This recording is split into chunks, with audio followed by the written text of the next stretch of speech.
Hi friends, welcome back to Healthy Foodies.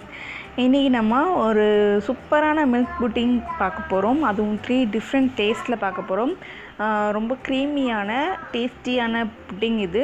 So எந்த ஃபங்க்ஷன்னாலும் உங்கள் குழந்தைங்களுக்காகட்டும் உங்கள் பெரியவங்களுக்காகட்டும் ரொம்ப விரும்பி சாப்பிடக்கூடிய ஒரு புட்டிங். ஸோ எல்லாருமே ட்ரை பண்ணுங்கள். வீடியோ ஃபுல்லாக பாருங்கள். ஸ்கிப் பண்ணிங்கன்னா நான் சொல்கிறது உங்களுக்கு புரியாமல் போகும்.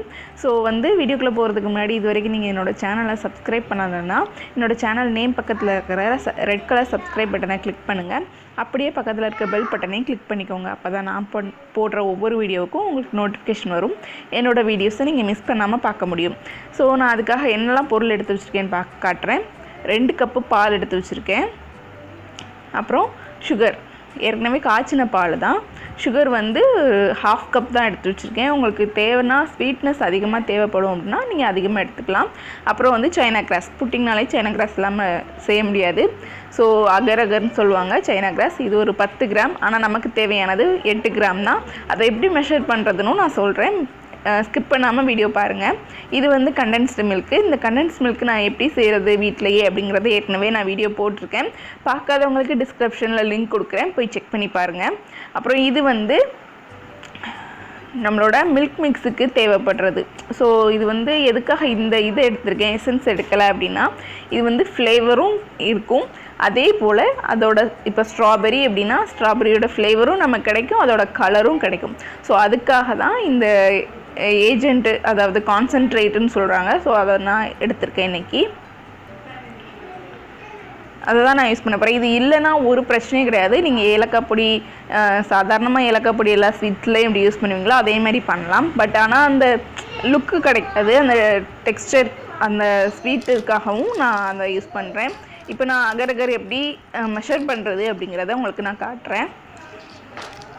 அகர் அதிகமாகிடுச்சு அப்படின்னா நம்ம புட்டிங் ரொம்ப ஹார்டாயிரும். ஸோ அதனால தான் எப்போவுமே மெஷர் பண்ணி போடணும்.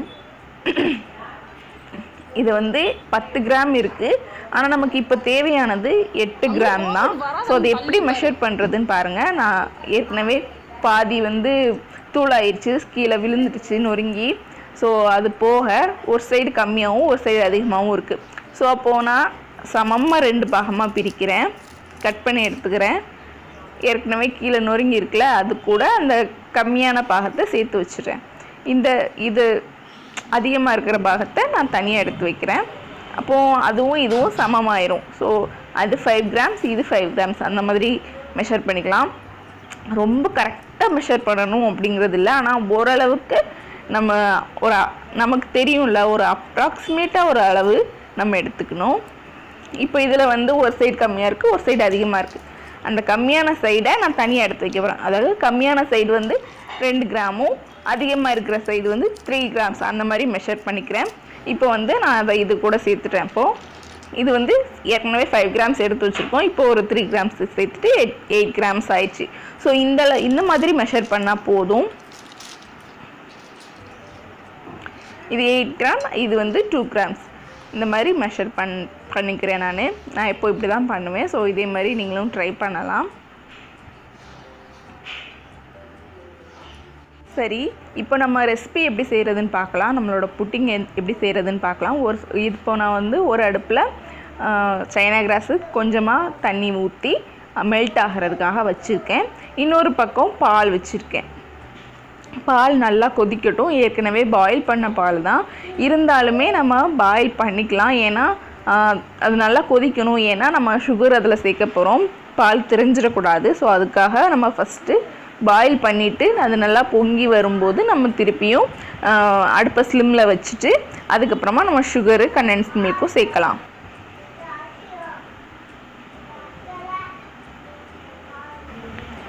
அகர் எப்போவுமே கவனிச்சிட்டே இருங்க. அது டக்குன்னு அடியில் பிடிச்சிரும் தண்ணி கம்மியாக இருந்ததுன்னா. ஸோ தண்ணி கம்மியாகும்போது அது அடியில் பிடிக்கிற மாதிரி வரும்போது நம்ம எக்ஸ்ட்ரா கொஞ்சம் தண்ணி சேர்த்துக்கலாம், பிரச்சனை கிடையாது. அடிக்கடி கிண்டி விட்டுட்டே இருங்க.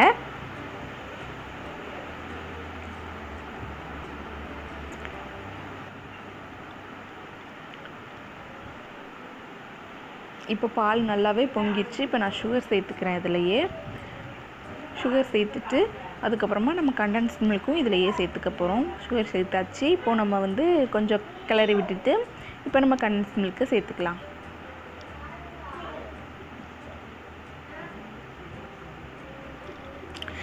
மில்க் மேடு வந்து நான் ஸ்வீட் சேர்த்து தான் செஞ்சுருக்கேன். ஸோ ஸ்வீட் இல்லாமல் கடையில் வாங்குறதுமே ஸ்வீட்டோடு தான் இருக்கும். ஸோ அதனால் வந்து நான் இனிப்பு கம்மியாகவே போட்டுக்கிறேன். உங்களுக்கு தேவைப்படும் போது நீங்கள் அதிகமாக சேர்த்துக்கலாம். ஆனால் இதுவே கரெக்டான அளவாக தான் இருக்கும் இனிப்பு. கண்டென்ஸ்ட் மில்க் சேர்த்தாச்சு. இந்த பக்கம் சைனா கிராஸ் மெல்ட் ஆகிட்டே இருக்குது. ஸோ நமக்கு ரெண்டுமே சேம் டைம் தான் ஆகும். இது மெல்ட் ஆகிறதுக்குள்ளே நமக்கு அதுவும் ரெடி ஆயிரும். ஸோ ரெண்டையுமே அட் அ டைமில் நம்ம செய்யலாம்.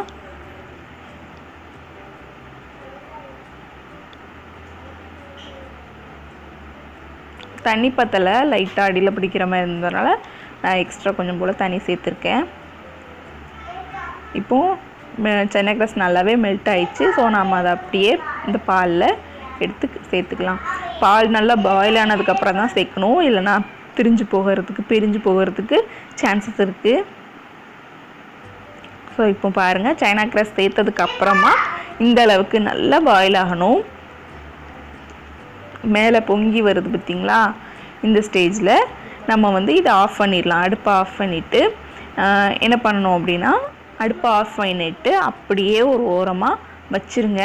பட் ஆனால் அடிக்கடி கிளறி விட்டுட்டே இருங்க. ஏன்னா நம்ம பாலும் கண்டென்ஸ்ட் மில்க்கும் சேர்த்துக்கிறதுனால ஆடை படர்ந்துடும். ஸோ அப்போ அந்த டேஸ்ட் எல்லாமே அந்த ஆடையிலையே இதாயிரும்.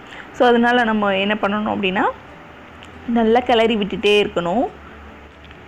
இப்போ பாருங்கள், நல்லாவே ஆறிடுச்சு. நான் வந்து சர்விங் பவுல்லையே இதை வந்து ட்ரான்ஸ்ஃபர் பண்ணுறேன். உங்களுக்கு தேவைன்னா நீங்கள் ட்ரேயில் கூட மாற்றி வச்சுக்கலாம். எப்போவும் செட் பண்ணி வைப்பீங்களா, அந்த ட்ரேயில் கூட மாற்றிக்கலாம்.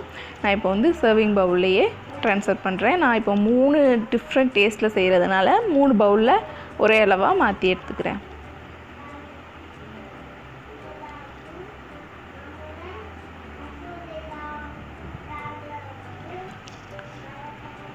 இந்த மாதிரி நீங்கள் ஒரு ஸ்பூன்ட்டு வந்து கோரி எடுத்து ஊற்றும்போது பபுள்ஸ் வந்து கம்மியாகும். ஸோ பபுள்ஸ் இல்லாமல் இருக்கிறதுக்காக நான் இந்த மாதிரி பண்ணுறேன். நீங்கள் அப்படியே பாத்திரத்தோடு அப்படி கவுத்து ஊற்றும்போது நிறைய பபுள்ஸாக வரும், நிறைய வரும்.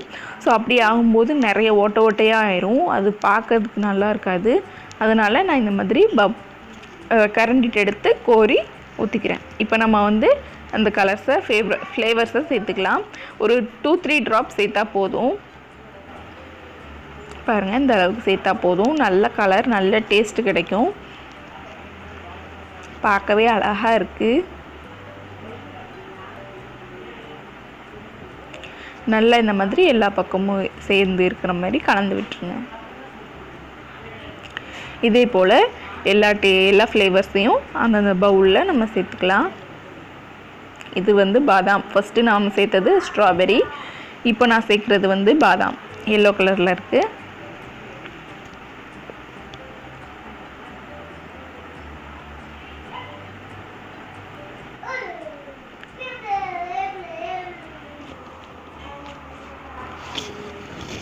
இது பிஸ்தா இலைச்சி. ஸோ இது க்ரீன் கலரில் இருக்குது. இது இல்லைன்னா எந்த பிரச்சனையுமே இல்லை. கண்டிப்பாக நீங்கள் ஏலக்காய் பொடி கூட சேர்த்து செய்யலாம். ஆனால் செட் பண்ணுறதுக்காக வைக்கிறதுக்கு முன்னாடி ஃபில்டர் பண்ணிவிட்டு செட் பண்ண வைங்க. ஏன்னா குழந்தைங்களுக்கு பிடிக்காது ஏலக்காய் பொடி. ஸோ அதனால தான். இப்போ பாருங்கள், 1 hour ஃப்ரிட்ஜில் வச்சு எடுத்தேன். ரொம்ப நல்லா அழகாக செட் ஆயிடுச்சு. இப்போ நம்ம வந்து இதில் டெக்கரேட் பண்ணலாம். என்னெல்லாம் வச்சுருக்கேன்னா, பாதாம் ஸ்லைசஸ், அப்புறம் பிஸ்தாவோட ஸ்லைசஸ், அப்புறம் வந்து இது வந்து தேங்காயும் சுகரும், அதாவது நாட்டு சர்க்கரையும் தேங்காயும் நல்லா ஒரு பேனில் போட்டு நல்லா சொட்டே பண்ணிவிட்டு அதை மிக்சியில் பொடி பண்ணி வச்சுருக்கேன். இப்போ எல்லோ கலர் இருக்குல்ல, பாதாம் ஃப்ளேவர் சேர்த்தோம்ல, அதில் நான் பாதாம் ஸ்லைசஸை ஆட் பண்ணிக்கிறேன்.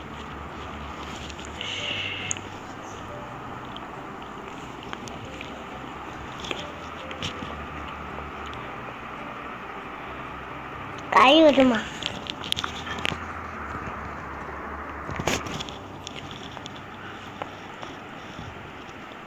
லைட்டாக நான் அந்த தேங்காய் துருவல் இருக்குல்ல, நான் ரெடி பண்ணி வச்சுருக்கேன் ஏற்கனவே. அது வந்து கேக்காக இருக்கட்டும், எந்த டெக்கரேஷனுக்காக இருந்தாலும் அது ரொம்ப டேஸ்டியாக இருக்கும், அருமையாக இருக்கும், சாப்பிட்றதுக்கும் குழந்தைங்களுக்கு ரொம்ப பிடிக்கும். இப்போது இந்த க்ரீன் கலர் அதாவது பிஸ்தா ஃப்ளேவர் சேர்த்ததில் நான் பிஸ்தா ஸ்லைசஸை சேர்த்துக்கிறேன்.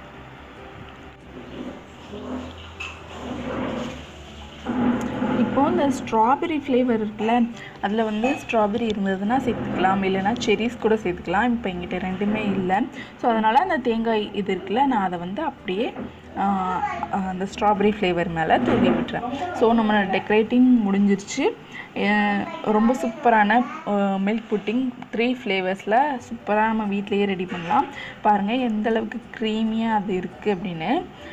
குழந்தைங்களுக்கு கண்டிப்பாக ரொம்ப ரொம்ப பிடிக்கும். நம்ம கடையில் வாங்கி கொடுக்குறத விட கண்டிப்பாக வீட்டில் செஞ்சு கொடுக்கும்போது அவங்க ரொம்ப ரொம்ப சந்தோஷமாக சாப்பிடுவாங்க. அவங்க சாப்பிட்றத பார்க்கும்போது நமக்கும் ரொம்ப ஹாப்பியாக இருக்கும். ஸோ எல்லாருமே ட்ரை பண்ணி பாருங்கள் உங்கள் வீட்டில். வீடியோ பிடிச்சிருந்துச்சுன்னா உங்கள் ஃப்ரெண்ட்ஸோடையும் ஃபேமிலிஸோடையும் ஷேர் பண்ணிக்கோங்க. அண்ட் கண்டிப்பாக லைக் பண்ணவும் கமெண்ட் பண்ணவும் மறந்துடாதீங்க. அண்ட் தேங்க்ஸ் ஃபார் வாட்சிங்.